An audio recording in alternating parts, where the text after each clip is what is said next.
Meus amados irmãos, a paz do Senhor, queremos render graças a Deus por esta oportunidade que Ele nos concede, por este privilégio de estarmos aqui, em mais um domingo, em mais um momento para aprendermos mais da palavra do Senhor, para bendizermos o nome do Senhor nosso Deus e para conhecermos e crescermos mais em Deus.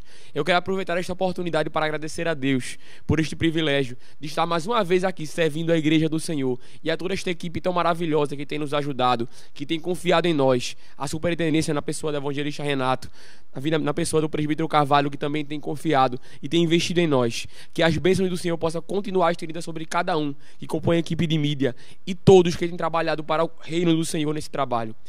Sem mais delongas, iremos para a lição de número 6, que tem por temática uma conversa franca. Hoje, dentro da faixa etária de pré-adolescentes, uma vez mais, para você, querido professor e professora, para você, querido aluno que sempre acompanha e não perde uma aula, para você, querido irmão e irmã, que sempre está ligadinho, acompanhando a programação do nosso canal, acompanhando a programação da nossa querida Escola Bíblica Dominical, desta feita, neste primeiro trimestre do ano de 2021, que tem por tema família e relacionamentos. Então, vamos aprender um pouco mais. Eu tenho certeza de que Deus, ele tem grandes coisas e tem algo para o nosso coração dentro desta lição.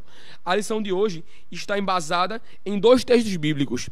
O primeiro, que se encontra em Provérbios, no capítulo de número 13 e o versículo 24. Só lembrando o tema da lição para ficar frisado e não esquecermos, que é uma conversa franca. A lição de número 6. O texto em Provérbios, no capítulo 13 e no versículo 24, nos diz: o que retém a vara aborrece a seu filho, mas o que o ama, cedo o disciplina. E o segundo texto que embasa a nossa lição de hoje se encontra em Tiago, no capítulo de número 4, ou melhor, Tiago, no capítulo de número 5 e o versículo 16, que diz: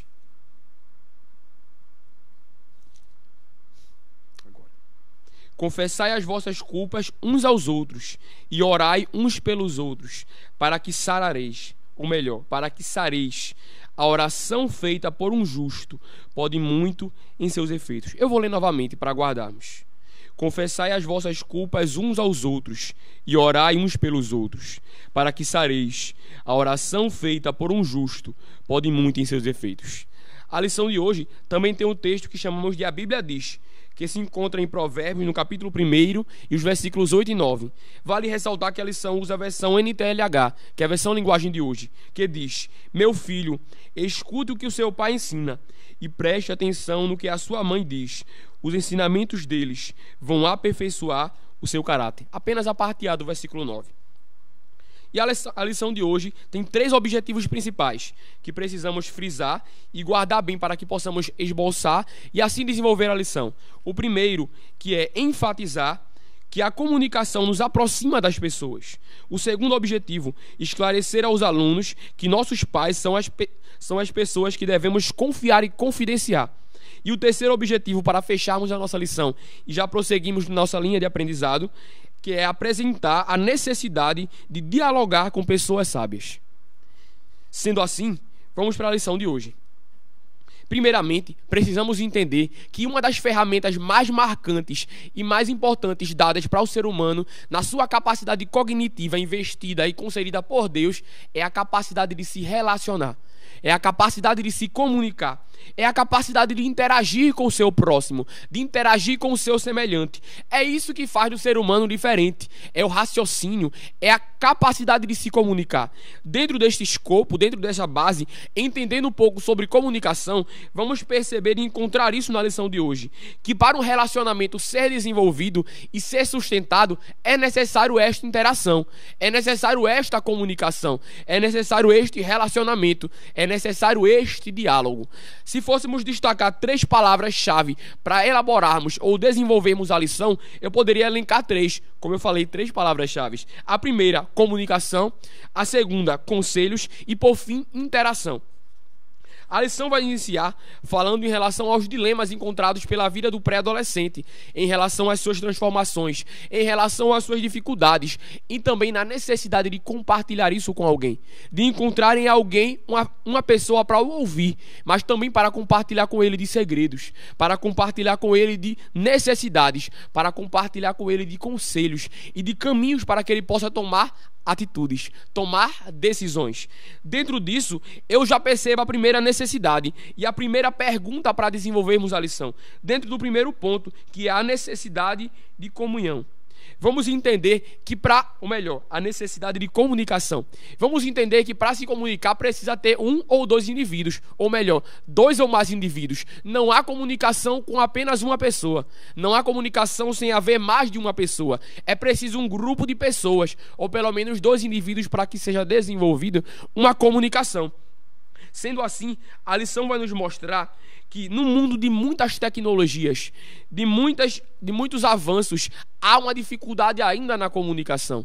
Porque ao passo que a tecnologia ajuda, ela também prejudica. Ao passo que ela cria grandes horizontes, ela também levanta grandes barreiras. Porque ela vai limitando a interação física, ela vai limitando a comunicação, principalmente entre os pais e os filhos. Dentro disso, eu percebo que precisamos entender quem são de fato os nossos amigos, quem devem ser os nossos melhores amigos, quem devem ser os amigos confidentes. É importante, querido professor, você lembrar isso para o pré-adolescente, lembrar a eles quem são de fato os verdadeiros amigos, porque no convívio onde se interage com muitas pessoas, é difícil distinguir e discernir quem de fato é amigo de verdade, quem de fato merece a nossa confiança, quem de fato pode compartilhar conosco segredos e também conselhos. Por isso a lição vai colocar e elencar 3 personagens principais, 3 pessoas ou grupo de pessoas que devem ter total nossa confiança, nossa credibilidade. Em primeiro lugar, acima de tudo, está Deus, que é o nosso melhor amigo, que é o nosso amigo fiel. Por isso que ele vai citar textos como a oração e a resposta da oração de Salomão. Deus dizendo para ele que seria achado e os ouvidos estariam abertos para a oração feita naquele lugar. Porque Deus, já diz a palavra, não está com os ouvidos agravados para que não possa ouvir. Isaías capítulo 59, versículo 1. Pelo contrário, ele está sempre atento para ouvir a nossa oração. Por isso é importante frisarmos e deixarmos cravados do coração de cada um que Deus, ele sempre está pronto para nos ouvir, que Deus nunca nos confunde, que Deus, ele nos entende melhor do que qualquer um. Por isso ele é o nosso melhor amigo. Em segundo lugar, dentro desta lista de prioridades e de pessoas que merecem toda a nossa confiança, ele vai colocar os pais, ele vai colocar as famílias, que por sua vez é de suma importância, é muito digno de nossa confiança. Por isso que ele vai citar o texto de Provérbios no capítulo 4, que vai dizer que o filho merece e tem que ouvir a instrução e o conselho do pai, para que possa andar no caminho da sabedoria. Por fim, ele vai citar e vai colocar dentro desta lista os nossos irmãos em Cristo, que são o nosso pastor, a nossa liderança e pessoas maduras e sábias em Deus, cheias de graça na vida e cheias da presença de Deus, para que possam assim estar dando conselhos valiosos e também estar mostrando o caminho que leva para mais perto de Deus. A lição, ela vai nos dar alguns auxílios didáticos, alguns suportes para que possamos frisar na mente de cada aluno, de cada estudante, quais são de fato as pessoas que merecem a nossa confiança. Então ele vai colocar uma tabela de enumerar.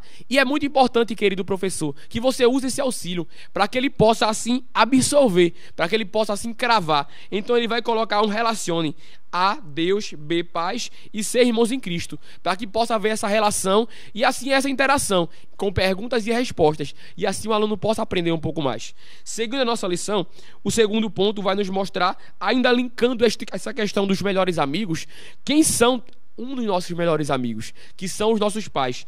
Ele vai colocar meus pais, meus melhores amigos, e vai citar e vai mencionar algo muito importante e que é muito presente em nossa sociedade, que é os ataques do inimigo à célula máter da sociedade, a célula mãe da sociedade. E quem é a célula mãe da sociedade?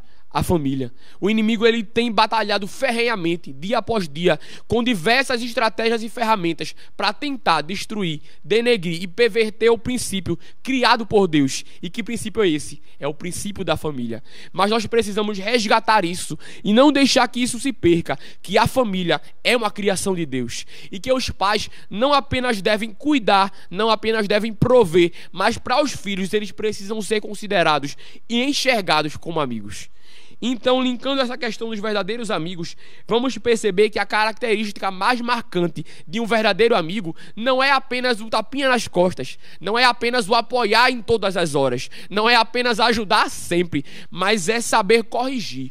É saber apontar quando há um erro, é saber repreender quando é o tempo necessário, porque o amigo que é amigo, ele não somente apoia, amigo que é amigo, ele não somente está ao lado, amigo que é amigo está junto para dizer: olha, você errou, olha, você falhou, não deveria ter agido assim. Então eu encontro aqui um exemplo clássico na vida dos pais, que repreendem na hora certa, que corrigem na hora certa, que exortam na hora certa, porque querem o nosso bem. Precisamos frisar e guardar isso no coração de cada um, tanto no nosso como no de cada pré-adolescente, que os pais, eles representam Deus para a vida de cada um deles, que repreendem, que corrigem porque amam, porque quem repreende é porque ama, quem repreende é porque quer o bem. Por isso que os pais são considerados e podem ser vistos como nossos melhores amigos. Então, repita isso, transmita isso para o pré-adolescente. O amigo de verdade, ele apoia, ele ama, mas ele também corrige no momento certo. Por isso que o proverbista vai dizer no capítulo 13, no versículo 11 do livro de Provérbios: filho meu, não rejeitas a disciplina do Senhor, nem te enfades de sua repreensão, porque o Senhor repreende a quem ama, assim como o pai ao filho que quer bem. Seguindo nossa lição, vamos para o ponto 3, que é: um bom diálogo faz toda a diferença. Como eu falei, a lição de hoje, dentre as chaves de interpretação e chaves de desenvolvimento, está a comunicação. E o diálogo é a marca mais forte da comunicação. Diálogo é representado e é significativo de duas ou mais pessoas que interagem, que transmitem e discorrem uma comunicação.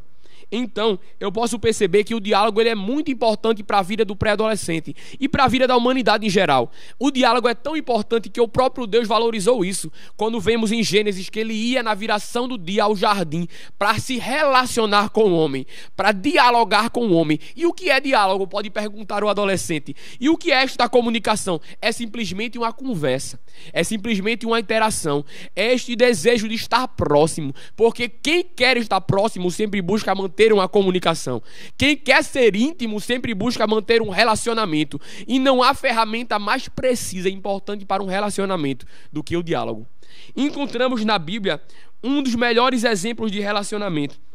E o melhor amigo que devemos manter este diálogo, que é o nosso Cristo, que é o nosso Jesus. Como alguém vai dizer, é o amigo das horas incertas, o amigo de todas as horas, que devemos sempre conservar e manter este relacionamento. No mundo de muitas conexões, no mundo de muitas redes, de muitos contatos, não podemos perder o contato com o céu. Não podemos perder o contato com Cristo. Precisamos manter este relacionamento em dia. Precisamos manter esta comunicação sadia. Precisamos manter essa comunicação favorável e a cada dia ativa. Por isso que você precisa repetir isso para ele. Por isso que eles precisam entender isso, que Jesus não é apenas o nosso Salvador, mas ele é e precisa ser o nosso melhor amigo. Por fim, eu encontro na Bíblia, falando ainda de conselhos bons e conselhos ruins. Por isso que é necessário entendermos quem de fato devem ser nossos amigos, quem de fato devem ser nossos conselheiros, quem verdadeiramente precisam ser nossos confidentes. Nós encontramos em 1º livro dos Reis, no capítulo 12, os versículos 7 e 8 e o versículo 10 e 11, o exemplo de Roboão, filho de Salomão, neto de Davi. Este que por sua vez ia assumir o trono, e a multidão, o povo vem agora ao seu redor, para pedir a ele que diminua a carga, que diminua os impostos, para que eles possam servir. Ele, por sua vez, vai até os anciões, que estavam sempre perto de Salomão, seu pai, quando ele estava em vida, para pedir a ele uma direção, para pedir a eles um conselho, para pedir a eles uma orientação. Eles vão dizer: olha, sirva este povo, alivia o fardo deles, diminua os impostos, e eles sempre estarão dispostos a o servir. Mas este jovem, este moço, não ouve o conselho dos anciões. Ele não ouve o conselho daqueles que tinham experiência, mas ele prefere escutar o conselho dos seus amigos, dos mais jovens, dos mais inexperientes. E o que isso acarreta? Acarreta uma divisão, acarreta um prejuízo tamanho, que fez uma rachadura no reino de Israel. E o que eu quero dizer com isso, para encerrar a minha oportunidade? Para dizer a você que precisamos entender quais verdadeiramente os conselhos precisamos guardar. Porque há um ditado popular no mundo que conselho, se fosse bom, não era dado, se vendia. Mas sabemos que isso é incorreto, que isso é errado. Conselho, sempre quando é vindo de uma pessoa que nos quer bem, de alguém que tem sabedoria e principalmente direção de Deus, sempre é bem-vindo, sempre é aceito. Por isso que precisamos sempre estar com os ouvidos atentos para ouvir bons conselhos e direcionados pela palavra de Deus. Por fim, eu encerro a lição de hoje falando que precisamos entender esta relação de relacionamento, esta necessidade de relacionamento, que não precisamos e não podemos viver um mundo isolado, não podemos viver separadamente, mas precisamos sempre manter a comunicação saudável. Dentro desta conversa franca, precisamos ter contato principal com Deus, precisamos nos relacionar bem com nossos pais e principalmente também estar com os ouvidos atentos para a orientação da nossa liderança, do nosso pastor, do professor, do tio e da tia do departamento infantil, para que possamos viver bem e a cada dia estar perto de Deus. Eu quero agradecer a você que acompanhou até aqui e que o Senhor possa continuar te abençoando. E no próximo domingo tem mais, em nome de Jesus.